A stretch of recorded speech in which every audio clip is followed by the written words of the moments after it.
A continuación, para dar inicio al seminario, quisiera presentar a la expositora del día de hoy. La docente que impartirá la presente sesión es Nicole Martínez. Es psicóloga clínica, psicoterapeuta y docente en la Universidad Santo Tomás. Tiene una especialidad en trastornos graves de la personalidad en el Dialectal Behavior Therapy. También posee una certificación acreditada por el Instituto Behavior Therapy y una certificación Differential Diagnosis Between Personality Disorder and Affective Bipolar Disorder por Otto Kemper. Le damos paso a Nicole para que inicie su presentación. Ya, muchas gracias por la participación del día de hoy. Habemos una gran cantidad de personas, así que vamos a tratar de hacer esto lo más cercano posible y que pueda responder algunas dudas al finalizar la exposición del día de hoy. Así que vamos a iniciar porque ya me atrasé yo unos minutos para no quitarles más tiempo y les dé espacio a las preguntas. ¿Ya? Ya, hoy día el tema que nos convoca, ¿cierto? Son los trastornos de identidad disociativo y aquí vamos a ver un previews de lo que va a ser el curso y en donde ustedes van a poder comprender un poquito más acerca del TID y en el fondo todas las modificaciones que ha ido teniendo a través del tiempo, ¿sí? Esto principalmente parte como un diagnóstico que se asocia a los primeros estudios de la histeria, ¿cierto? Se asocia también incluso inicialmente a lo que serían las posesiones demoníacas, con esta idea de que hay una identidad que posee y gobierna cosas o aspectos que no parecen míos y que ha ido evolucionando en su diagnóstico y también en una definición clara de síntomas, que nos permite a nosotros hacer los diferenciales de entender cuándo estamos frente a un caso de trastorno de identidad disociativo y cuándo efectivamente es solamente una presentación de la disociación en otros aspectos o patologías clínicas, ¿ya? En relación al concepto de la disociación, entendemos que la disociación es un mecanismo que es normal, es un proceso normal del individuo y que cumple la función de protegerlo frente a situaciones o eventos que son altamente traumáticos o estresantes, ¿sí? Entonces, entendemos que esto parte por un proceso adaptativo normal y que en la cronicidad y que de alguna manera en una expresión más patológica se vuelve desajustado y desadaptativo cuando la situación ha dejado de estar presente o ha pasado un largo periodo de tiempo en donde el paciente sigue presentando síntomas y siendo invadido por todos estos aspectos proteccionales, ¿sí? Recordemos que el cerebro no distingue entre bueno y malo.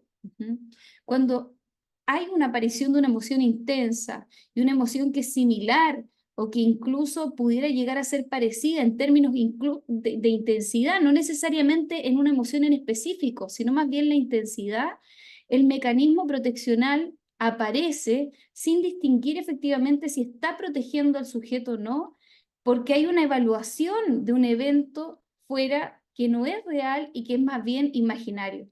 Eso es lo que hace la diferencia entre lo patológico y lo normal. Hay un evento y hay un hecho, ¿cierto?, de la realidad que provoca el mecanismo de la disociación como una forma de proteger la psique, ¿sí? Cuando es patológico, hablamos de una evaluación de peligro fuera que efectivamente no existe.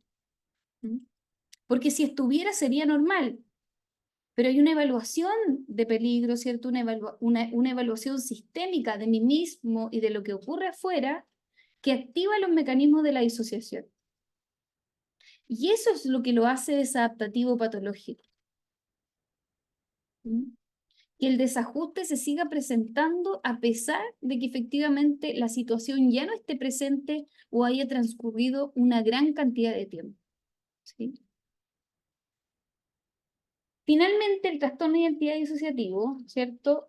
Tiene como síntoma principal la disociación, pero vendría siendo la disociación más grave, de alguna manera, dentro de los trastornos del espectro postraumático. Entonces, vendría siendo ¿cierto?, su expresión clínica más grave. Ujú.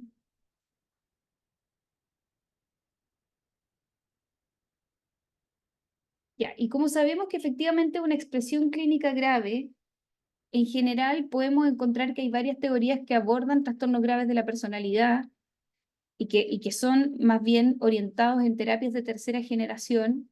Todavía, ¿cierto? Sabemos que no hay una gran cantidad de casos, o sea, este es un trastorno poco prevalente, pero que tiene mucha expresión sintomatológica clínica previa a que si nosotros hacemos un diagnóstico temprano podemos prevenir un trastorno de identidad disociativo, porque esto tiene un curso en el trastorno de estrés postraumático y junto a otras vulnerabilidades predisponentes, ¿cierto?, a la base del sujeto, efectivamente provoca, ¿cierto?, efectos sobre la psiquis que son de pronto irreparables, ¿sí?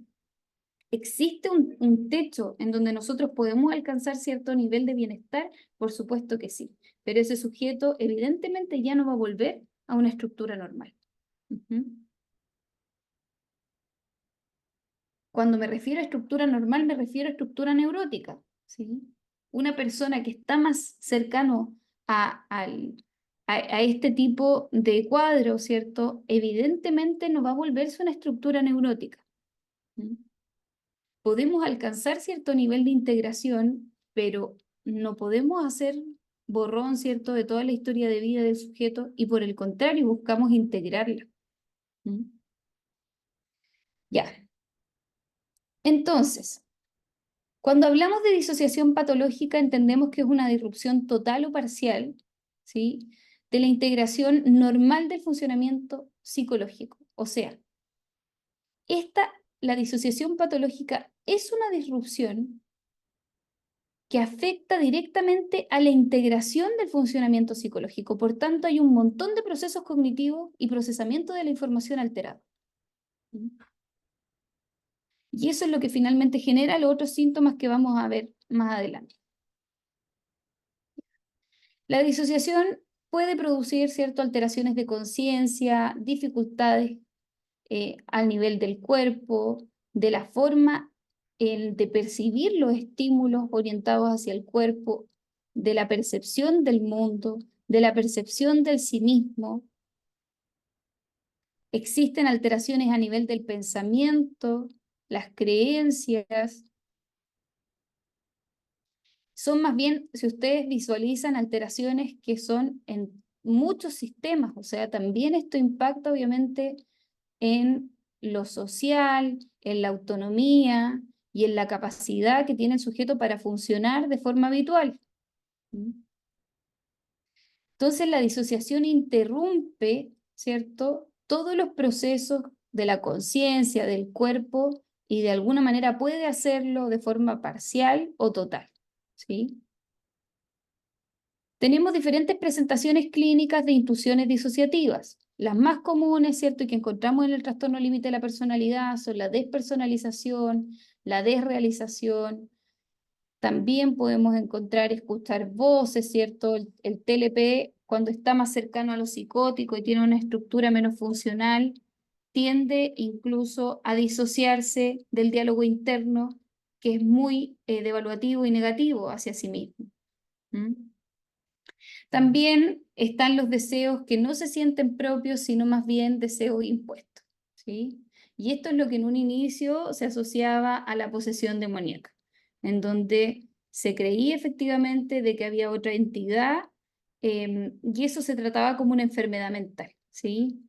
Que la gente desde el sentido común lo asociaba a la posesión demoníaca, pero efectivamente se trataba como una enfermedad mental. O sea, se sabía que había algo que el sujeto hacía que efectivamente provocaba, en el fondo, también esta separación de estos eventos mentales o estados mentales.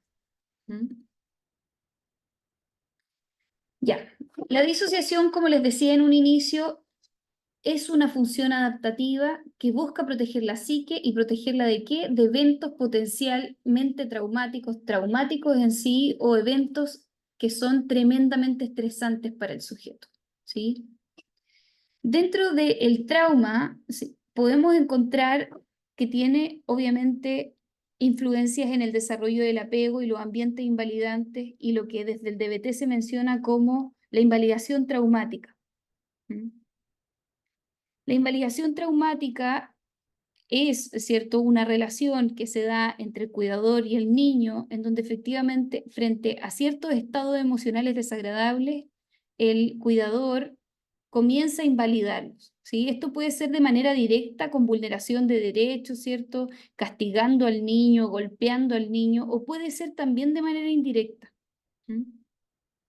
Con, con burlas de forma pasivo-agresiva, desde el lenguaje y no necesariamente desde la agresión física.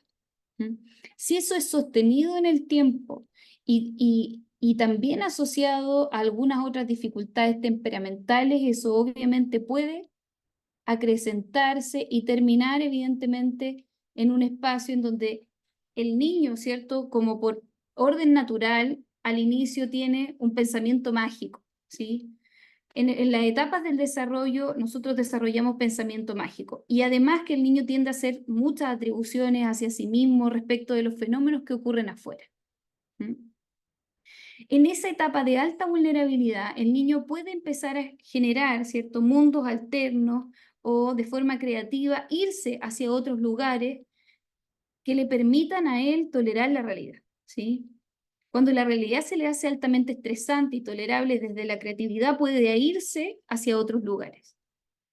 Eso también es una forma de disociación, que si el niño comienza a practicarlo, ¿cierto?, habitualmente, no de forma intencionada, porque el niño va a buscar protegerse, proteger la psique. Entonces, en esa necesidad de protección puede generar este mecanismo, ¿cierto?, de irse hacia otros lugares, hacia el mundo de los sueños, de ir a crear mundos alternos, en donde empieza a crear personajes o alter egos que le permiten tolerar la realidad o fantasear con esos cambios dentro de la realidad. ¿Mm? Y obviamente eso favorece el mecanismo de la disociación como una forma más de tolerar el malestar. Y como yo les dije que el cerebro no distingue entre aquellas cosas de las que yo me quiero disociar o no, por tanto no es un mecanismo controlado, se vuelve el mecanismo a per se cada vez que yo siento emociones intensas y desagradables y no las puedo tolerar. Entonces eso evidentemente hace que la persona no logre integrar aquellos elementos asociados a ese malestar y no logre generar estrategias que le permitan tolerar, además de que su medio tampoco aportan eso. Sino más bien refuerza esos espacios en donde se disocia o refuerza la invalidación traumática. Ya. La amnesia, ¿cierto? Obviamente, o esta capacidad de disociarse y no atender a lo que está ocurriendo, está relacionada con una respuesta emocional intensa. Como el cerebro no distingue, aparece una respuesta emocional intensa e inmediatamente ocupa como mecanismo la disociación y por tanto deja de atender a los estímulos que están en el presente. ¿Mm? Cuando esto está asociado a la invalidación traumática, hay muchos síntomas que no fueron expresados y que evidentemente dan lugar, ¿cierto?, en respuesta, irrumpiendo en el desarrollo normal del sujeto, ¿sí? Entonces hay síntomas que aparecen irrumpen en partes o en sujetos que parecen aparentemente normales. ¿Mm? Y eso hace mucho más difícil el trabajo para nosotros, porque no conectan, porque tienen como mecanismo la disociación. Y pasa, y les va a pasar en terapia, en otras presentaciones clínicas de la disociación, porque el TID se ve muy poco. He tenido solo 2 casos de TID, pero he tenido, porque yo trabajo con pacientes con TLP y la disociación es un mecanismo que utilizan, ¿sí? Sobre todo cuando están con hartos factores de estrés, la despersonalización, la desrealización es algo que les ocurre. Entonces, es difícil de pronto trabajar la integración de esos elementos cuando ni siquiera sabemos qué ocurre con el sujeto en esos momentos. Entonces, hay que tratar, es difícil llegar a eso, pero se logra, ¿sí? Es difícil, pero es una complicación para el terapeuta. de que tienes un sujeto que comienzas a hablar de temas que lo complican y se disocia, deja de escucharte, se fija en un punto en la pared, o te dice, sabes que en un momento como que nos vi conversando afuera, pero no estaba atendiendo lo que estaba pasando aquí. Ujú. Entonces, de pronto tienes pacientes eh, que parecen desatentos, que eh, parece que no les importa lo que están hablando, ¿cierto? O que no, o que conversa superficialmente de las cosas, pero cuando van a hablar de aquellos puntos de conflicto, como que no te presta atención, ¿sí? Entonces parece un paciente medio como aletargado, como bobo, como que pareciera ser que no te entiende o no te escucha, pero realmente lo que está ocurriendo ahí es que probablemente está disociando, ¿sí? Y que te está mostrando se está mostrando como inatento, se está mostrando como que no te escucha, pero notas el patrón de que cada vez que hablas de cosas de conflicto, o cosas que lo conflictúan o lo invaden emocionalmente, tienden efectivamente a usar el mecanismo. ¿Mm?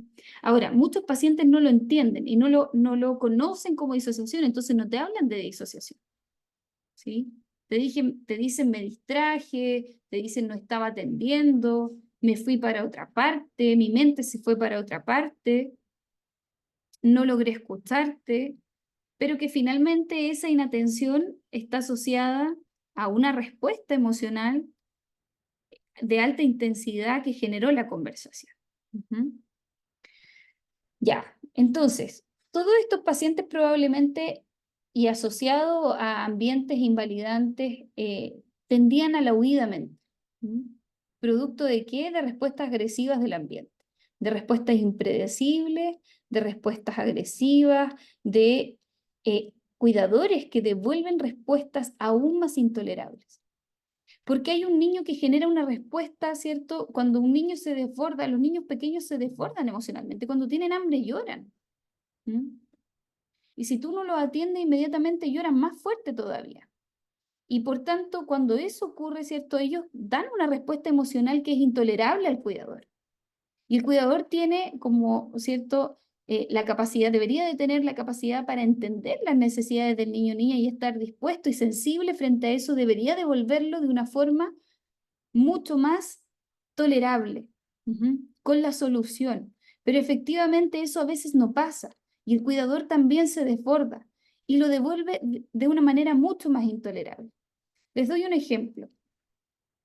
Les doy un ejemplo en la adultez, no en la niñez, para que observen cómo se activa el mecanismo también y hace que el paciente tienda a la huida mental con eso, tienda a la disociación. Entonces yo voy y te digo a ti, mira, por ejemplo, voy y le digo a mi pareja, ¿sabes qué? Esto que hiciste me hizo sentir muy mal y lloro, ¿cierto? Y me desbordo frente a la situación.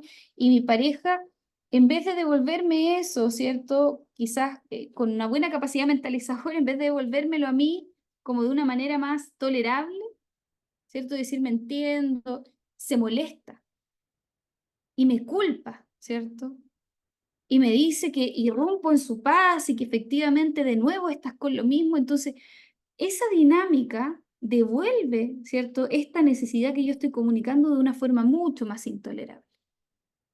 Ahora, en la adultez es distinto, porque la comunicación debería ser directa, o sea, este proceso en donde hay un otro más sensible a mis necesidades ocurre en la niñez. Ahora en la adultez eso es un poco diferente porque no hay alguien atento, ¿cierto?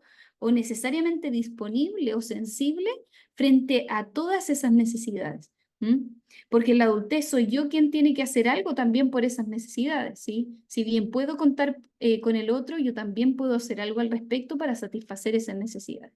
Ujú. Pero en la infancia no se da así, porque no está, ¿cierto? A veces no hay lenguaje, ni tampoco, porque son muy pequeños, ¿cierto? O a veces tampoco tienen la capacidad, evidentemente, como son niños, de elaborar la situación y poder hacer algo al respecto, ¿sí? Entonces, por eso estos mecanismos se vuelven la forma de poder tolerar el ambiente y poder crecer y sobrevivir. También el cerebro es inteligente en ese sentido, el cuerpo humano en general. Busca siempre la sobrevivencia. Ujú.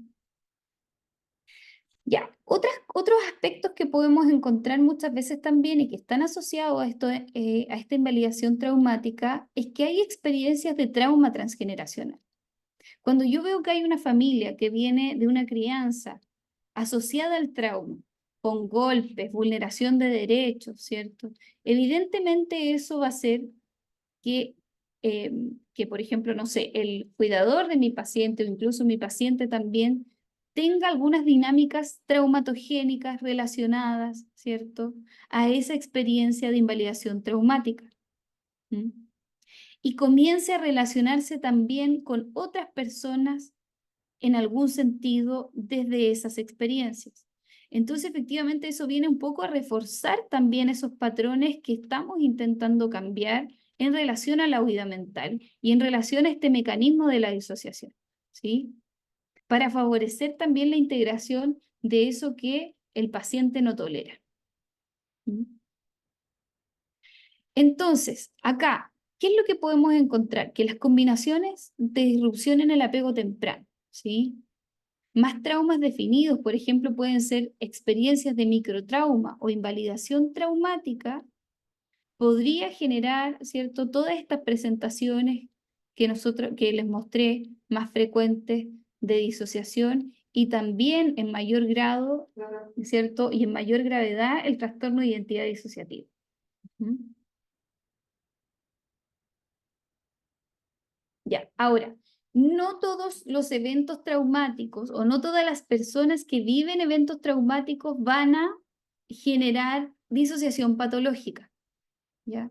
Por eso es importante que en la evaluación yo me tome mi tiempo para saber cuánto tiempo lleva esto y qué tan permanente ha sido. ¿Mm?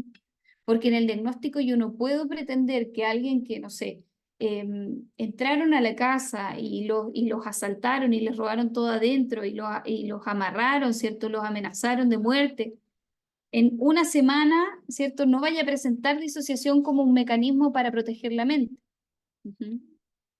Entonces, todo tiene un proceso natural y evidentemente con el tiempo nosotros esperamos que eso vaya cediendo. ¿Es un impacto a la psique? Sí. Pero ¿qué es lo que forma finalmente el TID? Está relacionado con que esos eventos se hayan dado en una etapa de mayor vulnerabilidad. Y esa etapa es la infancia. ¿Mm? Porque no solamente por un tema de elaboración o de desarrollo cognitivo, sino también porque hay desarrollo neurobiológico en juego ahí. Y los factores estresantes influyen directamente en el desarrollo de estructuras cerebrales. Y eso obviamente también mantiene ciertos patrones después de enfermedad más adelante, en relación a la impulsividad y algunos otros elementos. ¿Mm? Ya, en DSM-4TR teníamos, ¿cierto?, como descripción categorial 4 criterios, ¿sí? Unos asociados a la presencia de 2 o más identidades o estados de personalidad diferente, ¿cierto? Cada uno con su propio patrón, estilo de relación consigo mismo y los demás, ¿sí? Aquí estamos directamente asociados a la identidad, ¿sí? Que es un patrón, ¿cierto?, de conductas, de estilo de relación consigo mismo, concepciones de sí mismo y también concepciones de los demás, independientes uno de otro. Incapacidad para recordar información personal importante y de forma recurrente que evidentemente no puede atribuirse a olvidos ordinarios. No es que hace, a mí se me olvidaron las llaves el otro día, ¿cierto? Y chuta, no sé, estaba comprando un café y de repente la chica me pregunta cuál era mi nombre y entre eso que estaba pensando en otra cosa no, se me olvidó por un segundo, pero pude decirlo. No estamos hablando de ese tipo de olvidos, ¿sí? Y en el curso vamos a ver también algunos test que te permiten hacer la distinción entre olvidos ordinarios o que se presentan de mayor frecuencia y olvidos que son patológicos. Ujú.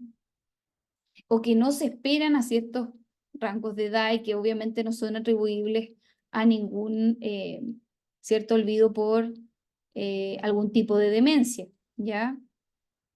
Al menos 2 de estos estados de personalidad descritos han de controlar repetidamente la conducta del sujeto. Aparecen espontáneamente y controlan la conducta. Los síntomas no son mejor explicados por otro trastorno mental, ¿cierto? Como esquizofrenia, bipolaridad, que puede generar esta alternancia, ¿cierto? De relación consigo mismo y con los otros, en estados polarizados, ¿cierto? U otro trastorno disociativo, ¿sí? El trastorno bipolar puede ser confundido con un TID, sí, pero tiene otras características que son distintas y que están más asociados a polaridades. Ujú.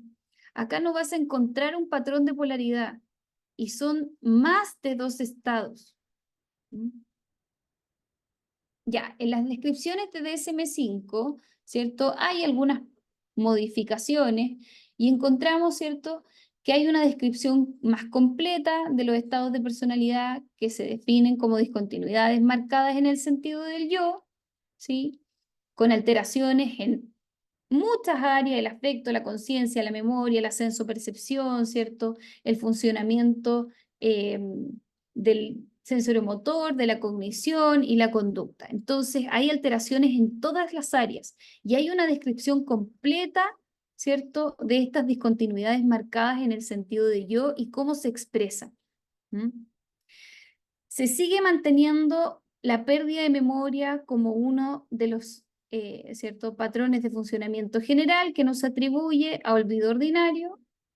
También agrega, ¿cierto?, la importancia del malestar clínicamente significativo como un criterio más y aparta los comportamientos que pueden atribuirse, ¿cierto?, provienen de creencias religiosas o prácticas culturales. ¿Ya? Yo creo que este punto hasta cierto nivel, ¿sí? Por ejemplo, eh, ¿puedes tú ver un paciente que te diga que cuando está en su iglesia, ¿cierto? O en su culto religioso, sea cual sea la religión que profese, se generan ciertas cosas en ese espacio y lo que se genera puede entenderse por el contexto? Pero ese sujeto sale de ese contexto y no anda creyendo, ¿cierto?, que tiene el Espíritu Santo metido en el cuerpo y que puede sanar a todo el mundo, ¿sí? Porque hay un contexto para. Ujú. Y ese contexto es el que determina la aparición de ciertas conductas, ¿sí? Recordemos los fenómenos sociales. Aparecen ciertas conductas en relación al contexto y se favorecen ciertas conductas en relación al contexto. Ahora, que eso se aplique en cada contexto, eso ya está raro, ¿sí? Así que ojo con ese criterio ahí, porque en el fondo también hay que, y es lo que el manual deja fuera, ¿cierto? Que estos aspectos dimensionales, o sea, ¿qué pasa ahí cuando yo veo que hay una persona que cree que es Lucifer, ¿sí? O que cree que es Dios, y que en todo contexto está creyendo eso? Ujú. Efectivamente algo está pasando ahí, no estamos hablando de un trastorno de identidad disociativo necesariamente, pero no sería, o sea, sería algo que hay que observar. Ujú. También excluye síntomas generados por el consumo de sustancia o problemas médicos. ¿Por qué? Porque hay problemas médicos que generan mucho dolor. Eso puede hacer que el paciente se despersonalice, ¿cierto? Puede ser que incluso genere ciertos estados disociativos. ¿Y para qué decir el consumo de drogas también favorece estados de disociación? Ujú. ¿Por qué? Porque genera alteraciones en la sensopercepción, también alteraciones a nivel de la memoria, conciencia, conducta, percepción, cognición y también afectos. Entonces, hay que ver si efectivamente acá hay un criterio que te hace excluir de este diagnóstico, ¿cierto?, al paciente. Ahora, de pronto cuando los pacientes tienen consumos, a veces tienen a la base otros cuadros. Y hay comorbilidad psiquiátrica. Entonces, ¿qué es lo importante ver ahí? Que si yo quito el consumo, los síntomas se mantienen o continúan de alguna manera, porque a veces el consumo agrava esto. Ujú. Agrava estos mecanismos, ¿sí? Pero hay que ver que si quitamos el consumo, porque yo tengo pacientes, por ejemplo, con trastorno límite de la personalidad y con el consumo, los síntomas empeoran. Si quito el consumo, ¿sigue siendo TLP? Claro que sigue siendo TLP. A veces si quito el consumo, eh, cosas mejoran. Siempre hay vulnerabilidad a la base cuando hay consumo, ¿sí? O sea, una persona neurótica efectivamente no necesariamente va a llegar a tomar la decisión, o si tiene más mecanismos y formas de abordar el malestar, no va a llegar a la decisión de consumir. ¿Sí? El consumo tiene una función y cumple una función también, y está asociado a alto nivel de vulnerabilidad emocional y psíquica, más también factores de riesgo. Ya.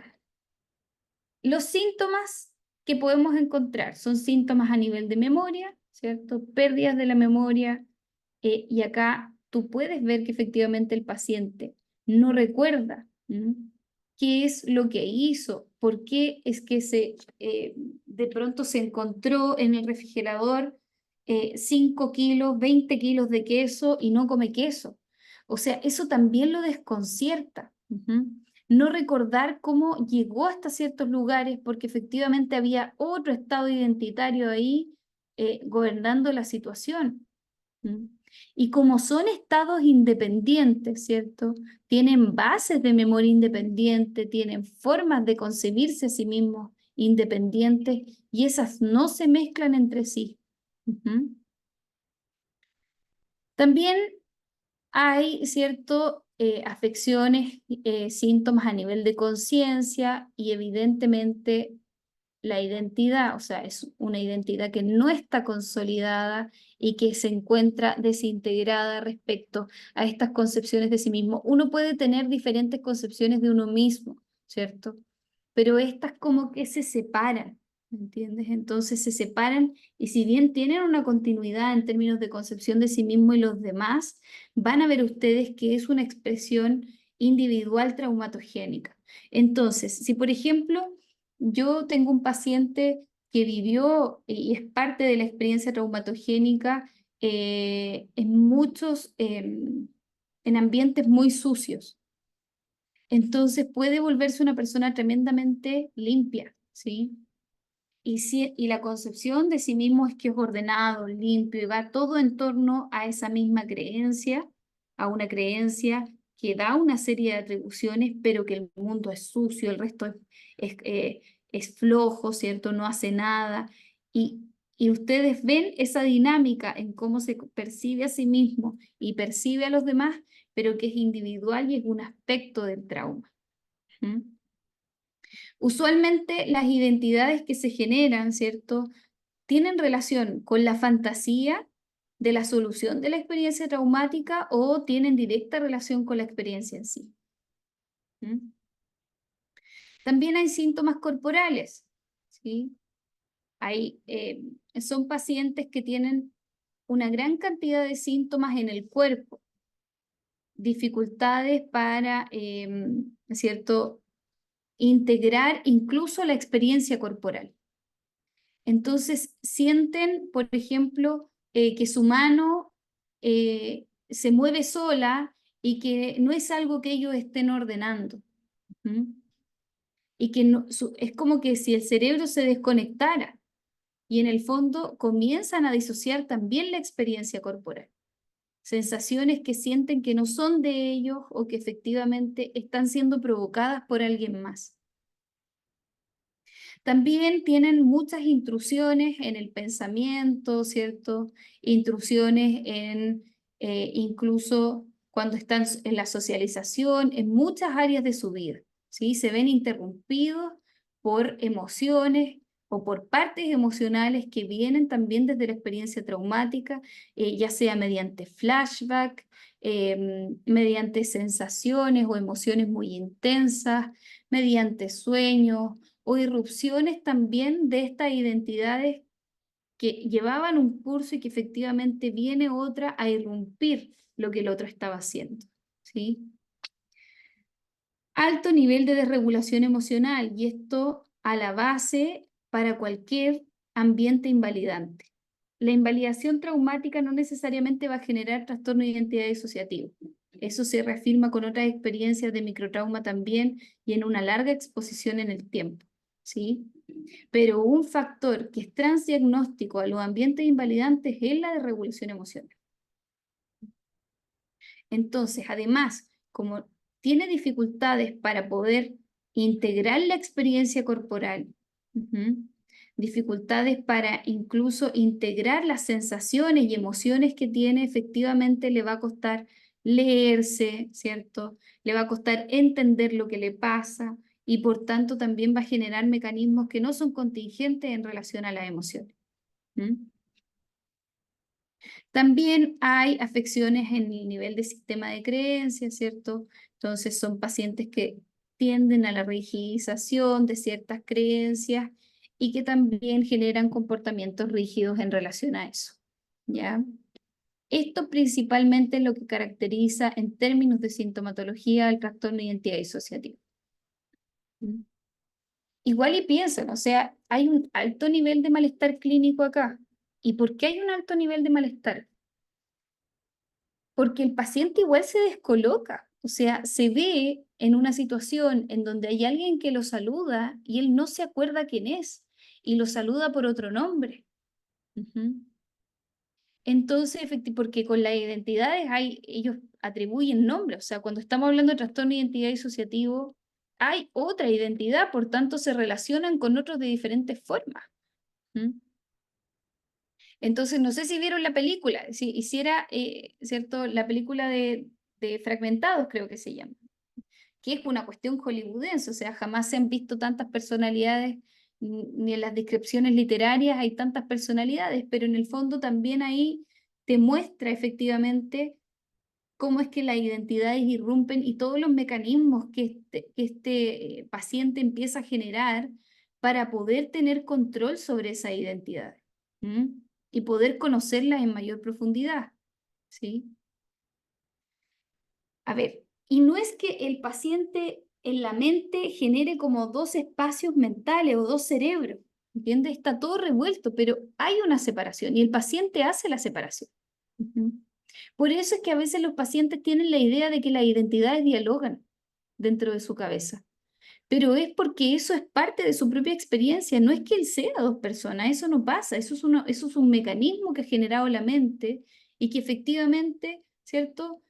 Genera la percepción de que hay dos personas, de que hay tres o cuatro personas que habitan en él. Ujú. Ya. Entonces, en relación a la memoria, la incapacidad de recordar, más allá de olvidos ordinarios, ¿cierto? Aquí les dejo yo algunos ejemplos en el PPT, por ejemplo. Juanita dice que en ocasiones escucha voces que le hacen actuar de manera agresiva y cuando explota no recuerda bien qué dice ni qué hace en esos momentos. Le cuesta llevar sus controles por lo mismo y una vecina le ayuda a recordar sus horas, ¿ya? Esa es una expresión clara de las dificultades de memoria que genera la disociación. Ujú. En términos de conciencia e identidad, ¿cierto? Principalmente se genera una desconexión entre el yo, ¿sí? El yo que experimenta y el yo observador. ¿Mm? Entonces hay una sensación de que la experiencia va por secuencia y que no hay un continuo en la experiencia, ¿sí? Entonces, por ejemplo, yo siento o yo estoy acá sentada con ustedes, ¿cierto? Conversando y de alguna manera, ¿cierto? Estoy empezando a sentir que efectivamente la experiencia que estoy viviendo puede no ser real o hay una desconexión con lo que yo estoy diciendo en este momento. Acá les dejo un ejemplo. Por ejemplo, Pedro describe tener sensaciones de que los días pasan, siente no estar en sí mismo, ¿sí? Dice hacer como si se moviera, como si viviera, pero tiene la sensación de no estar habitando su propio cuerpo, ¿sí? Entonces él como que hace las cosas, pero siente que no hay nada dentro. Ujú. Es como si yo le estuviera hablando a ustedes, pero siento que la que habla no soy yo. Ujú. Ahí hay una separación de la experiencia, ¿sí? ¿Por qué? Porque, por ejemplo, acá Pedro dice que siente como si no estuviera dentro de él. ¿Mm? ¿Sí? Y tiene la sensación de que hay una desconexión importante con todo lo que ocurre a su alrededor. O sea, siente que los días pasan, siente que no está en sí mismo, siente como si no se moviera, como si estuviera viviendo, pero en realidad no es él el que habita el cuerpo. En relación a los síntomas corporales, ¿cierto? Yo les dije que evidentemente el trauma afecta a todo nivel, ¿sí? Y deja una huella traumática también en el cuerpo. Y muchas veces también los pacientes reaccionan con síntomas fisiológicos asociados a estas emociones intensas. Por ejemplo, aquí Francisco refiere que a veces no puede controlar los saltos de su cuerpo. Antes, dice, intenté quitarlos, pero no es posible, así que solo los dejo. A veces cuando hay emociones muy intensas, el paciente comienza a temblar y no sabe por qué está temblando y no puede controlar los temblores en su cuerpo. De hecho, hay muchos pacientes también que les tiemblan las manos o les tiemblan las piernas, ¿cierto? Y que efectivamente no hay nada que esté provocando esa sensación, o ellos hacen la evaluación de que no hay nada afuera que esté provocando esa sensación y que simplemente tiemblan. En relación a las intrusiones, y esto obviamente está relacionado a las alteraciones que hay en la identidad, al bajo nivel de integración de la identidad, o sea, la desintegración de la identidad. Entonces, se entiende, ¿cierto?, como que el sujeto que funciona de forma autónoma, que se observa en ocasiones, ¿sí?, como una fuerza externa, o sea, que hay alguien que efectivamente está haciendo algo para provocar mi propio malestar, ¿sí? O hay alguien que está haciendo algo o que me está diciendo algo para que yo haga esto y de alguna manera interrumpe eso, como pensamientos, como de pronto incluso flashback que no necesariamente están asociados a la experiencia traumática en sí, sino también a las fantasías de la experiencia traumática. Y estos pensamientos irrumpen en la mente, y como irrumpen y son tan intolerables y generan un nivel de activación emocional importante, es que el paciente se disocia de eso, de ese diálogo, y finalmente lo ve como externo. Entonces aquí les dejo un ejemplo. Las voces me torturan, me dice que dañe a los que amo y están ahí de fondo. Eso está asociado directamente a una intrusión probablemente de ciertas sensaciones que tuvo asociada a la experiencia traumática y que efectivamente se expresaron después.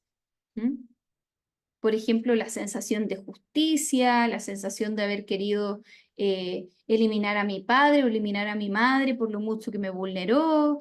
Entonces, desde la fantasía igual pueden surgir estas intrusiones asociadas a la experiencia traumática. En la desregulación emocional, ¿cierto? Yo les dije que esto evidentemente era un factor transdiagnóstico asociado a la invalidación y que tiene relación a cómo se vivieron las experiencias emocionales y el cuidador las devolvió de manera más o menos intolerable, ¿sí? Cuando el cuidador devuelve estas experiencias de forma aún más desagradable, el niño comienza a interiorizar, ¿cierto?, porque en esta dinámica aprende acerca de sí mismo y comienza a interiorizar que en el fondo sus necesidades no están para ser satisfechas o que incluso molestan, dañan a otros.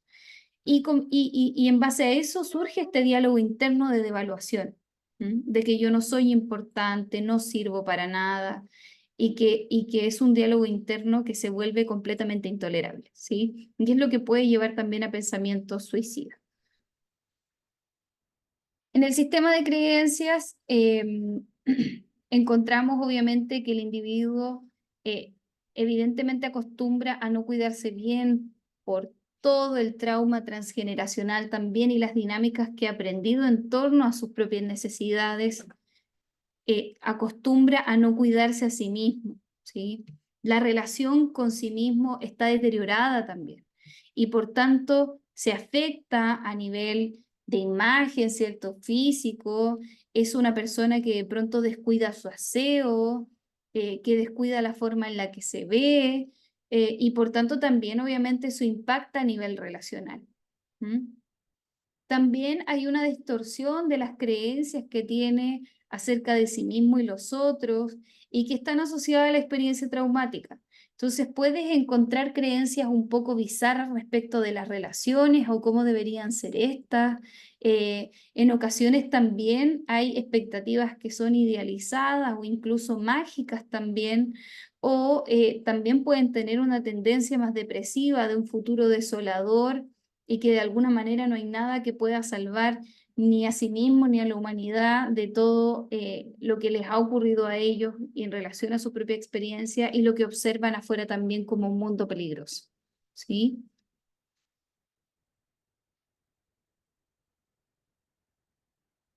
Ya. Ahora podemos pasar a la ronda de preguntas. ¿Sí? Nos quedan ahí unos minutitos. Alcancé a terminar justito, traté de hacerlo lo más rápido posible para poder darle espacio a las preguntas. Ya, ¿hay alguna duda con esto, cierto? ¿Algo que quieran preguntar? Luis, estás levantando la mano. Luis Muñoz. Hola, buenas tardes. Bueno, Buenas tardes. gracias por la presentación.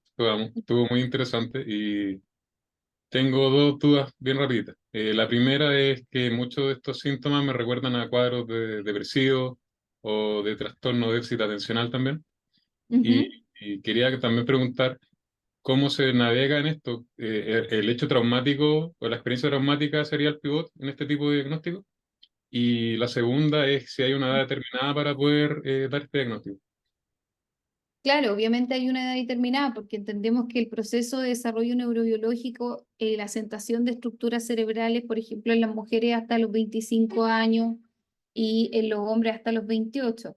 Ahora, hay etapas en donde yo tempranamente puedo intervenir y es la adolescencia, ¿cierto? Que es ahí cuando ahí están en plena integración de su propia identidad. Entonces, decir ahí que en el fondo hay un diagnóstico de TID, mira, yo siempre pienso y he pensado que yo hago un diagnóstico, ¿cierto?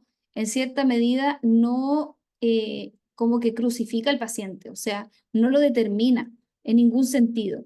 Entonces, que yo haga un diagnóstico temprano me permite a mí intervenir sobre los niveles de desintegración que el paciente pueda tener. Si yo ya veo que ese adolescente se despersonaliza con facilidad, tiene desrealización, ¿cierto?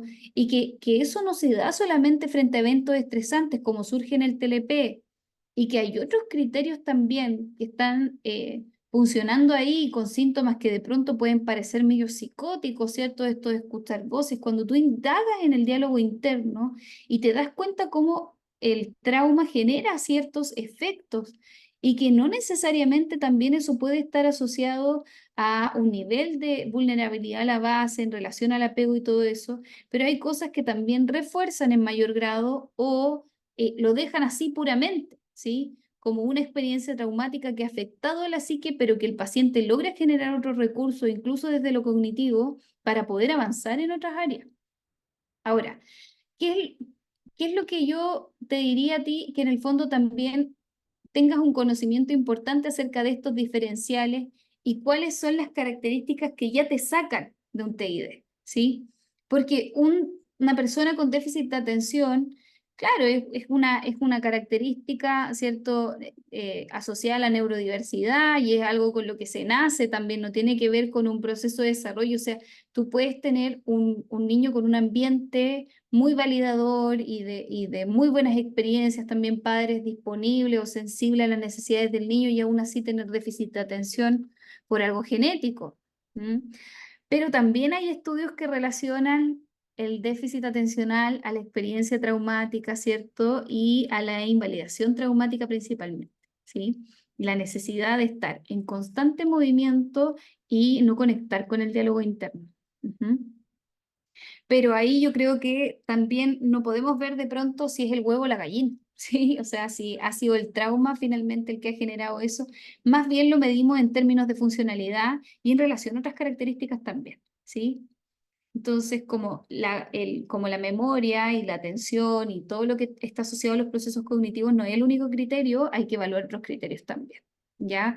Como por ejemplo esto que les digo, o sea, estos olvidos no son olvidos ordinarios, o sea, es un paciente que te va a comentar que se complica, ¿cierto? Porque efectivamente de pronto no sabe de dónde aparecieron, no sé, 20 kilos de queso en su refrigerador o que alguien lo saludó en la calle y se quedó congelado porque lo abrazó y no tenía idea quién era. ¿Mm? Entonces son personas que te muestran ese malestar y que obviamente también son personas y que no porque tengan TID, ¿cierto? No van a tener un nivel de conciencia también de los otros. Ujú. ¿Sí? Y de que afectan a los otros, que los demás se complican con eso. ¿Sí? Entonces, obviamente eso va a generar malestar en los otros o en ellos mismos también. Ujú. ¿Sí? Entonces, si ven la película ahí, de lo único que pasa ahí que no es tan hollywoodense es que este chico va a terapia, o sea, intenta tratar sus problemas porque sí lo angustian. ¿Mm? Ya. No sé si respondí tu pregunta, Luis. ¿Sí? Ya, Perfecto. Carolina, Carolina Vega ahí tiene la manito levantada. Dígame, Carolina.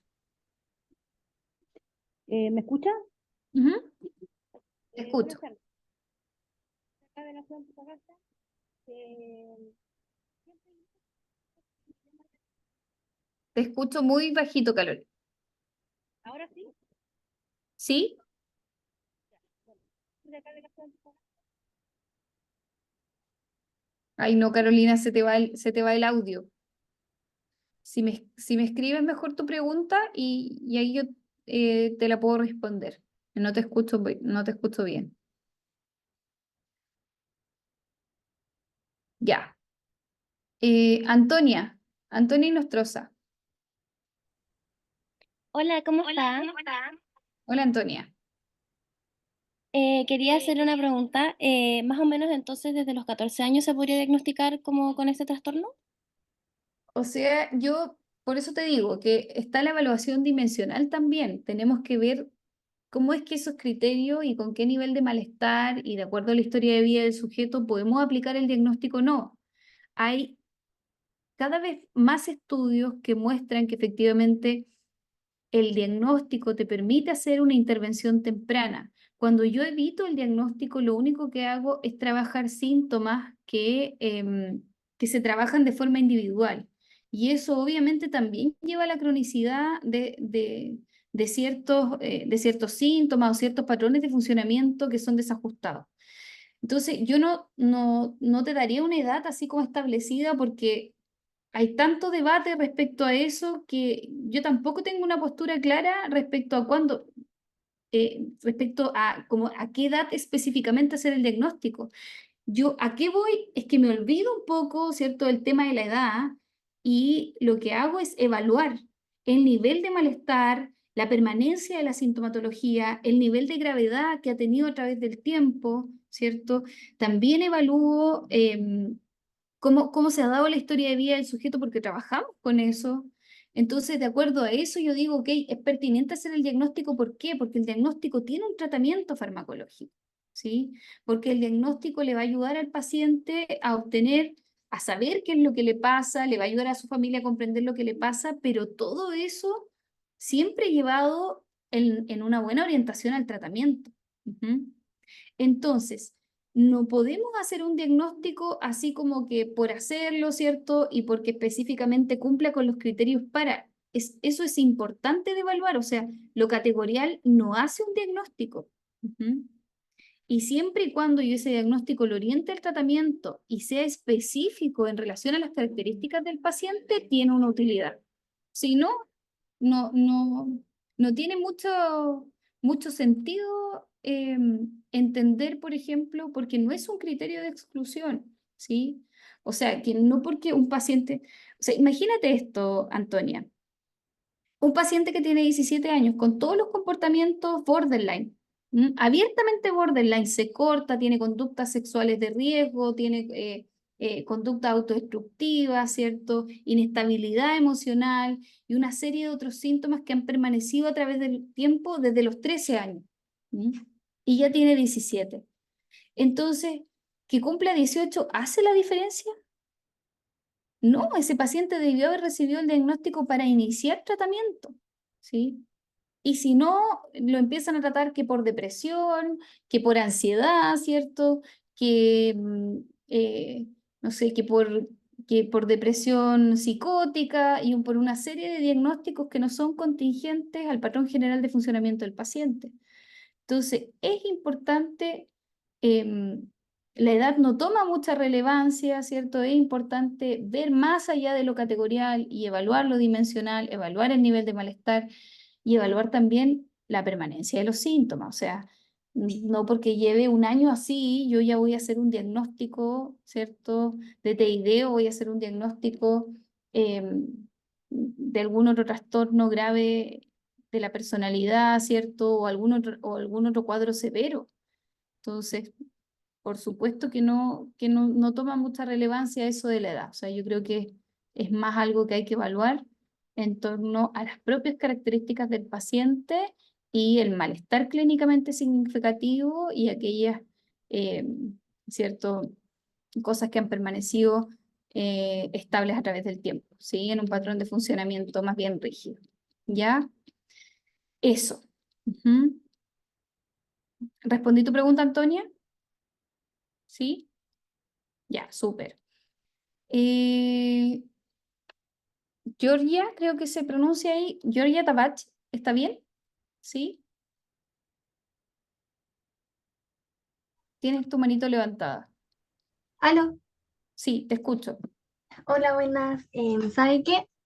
Tenía una consulta respecto a, había una diapositiva que tenía como una pregunta y salía esto de que cuando la realidad se vuelve muy estresante, el trauma rompe la psique de manera irreversible, entre otros, y estaba el punto de amnesia.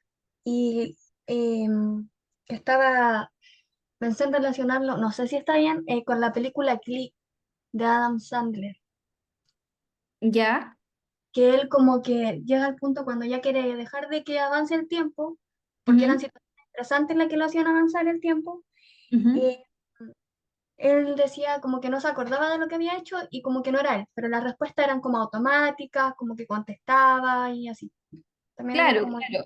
Eso podría ser como una especie de disociación, ¿cierto?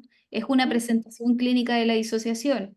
Y sí, efectivamente, hay muchos cuadros, ¿cierto?, que pueden generar presentaciones clínicas de la disociación. La diferencia está en que no generan afecciones a nivel identitario.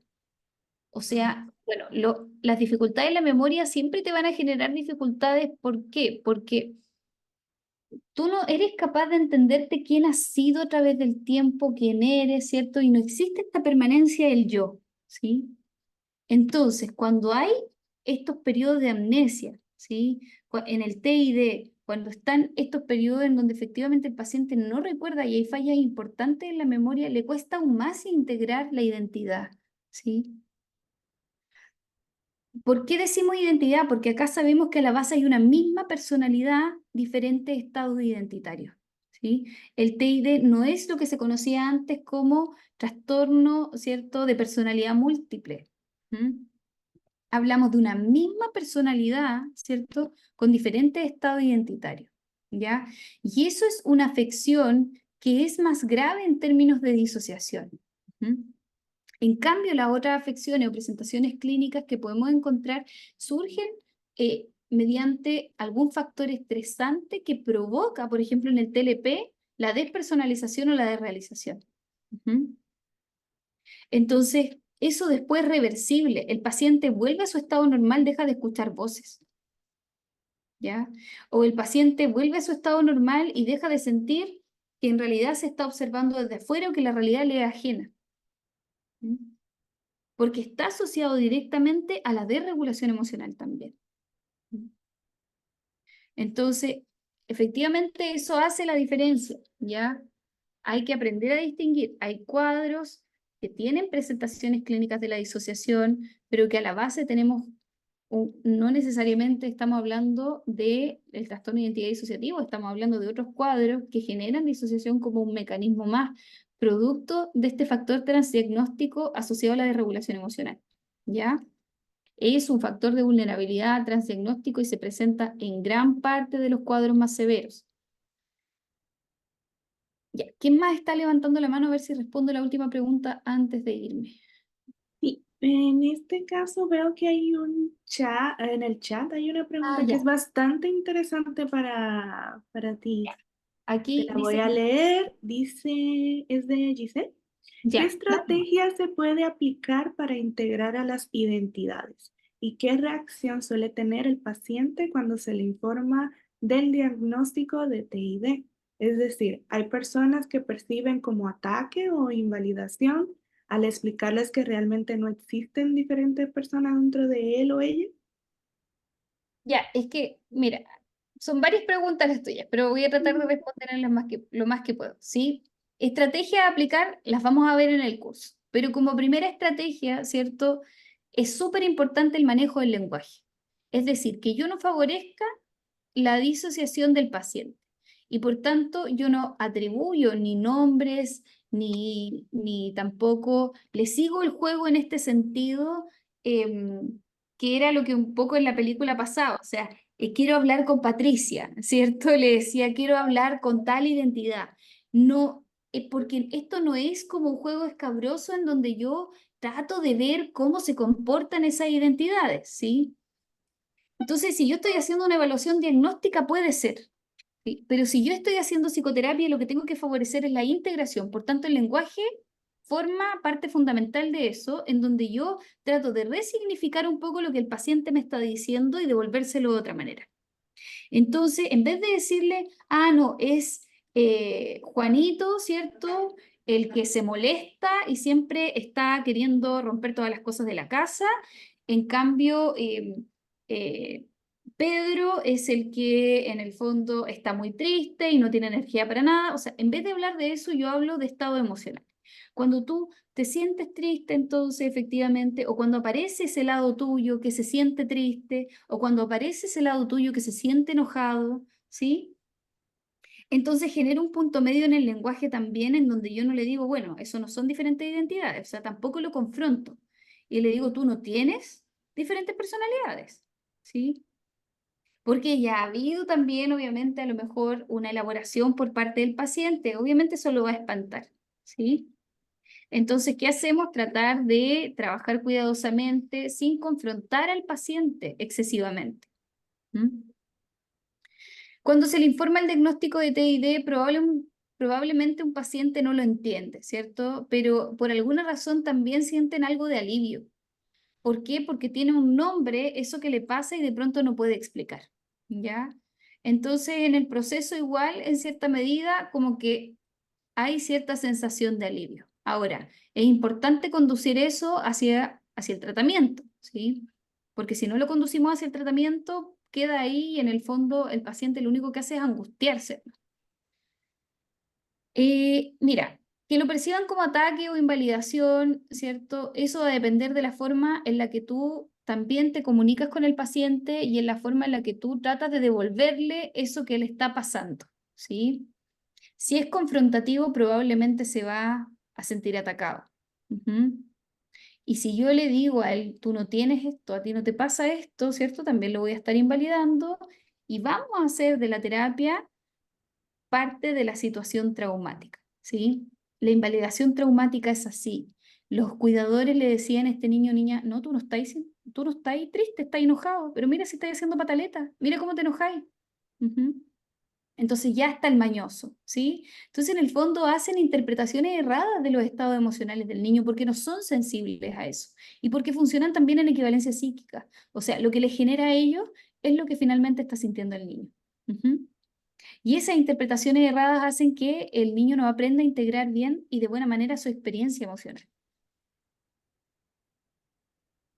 ¿Ya? Perfecto. Eso. Muchísimas gracias, Nicole, por tu Ujú. respuesta. Y sé que es un tema que genera muchísimas incógnitas y hay Ujú. muchísimas preguntas por responder, pero por un temita de tiempo sí debemos de terminar el bloque de preguntas el día de hoy. También les damos gracias a la participación de todos en el seminario de hoy y también agradecemos a la expositora Nicole Martínez por su presentación. Bien, Gracias. Gracias a todos. Y los veo en el curso, los espero en el curso y ahí voy a poder seguir resolviendo sus dudas y también em, poder quizás ver más en profundidad algunos otros aspectos, ¿sí? Porque ahí vamos a tener 8 horas. Ujú.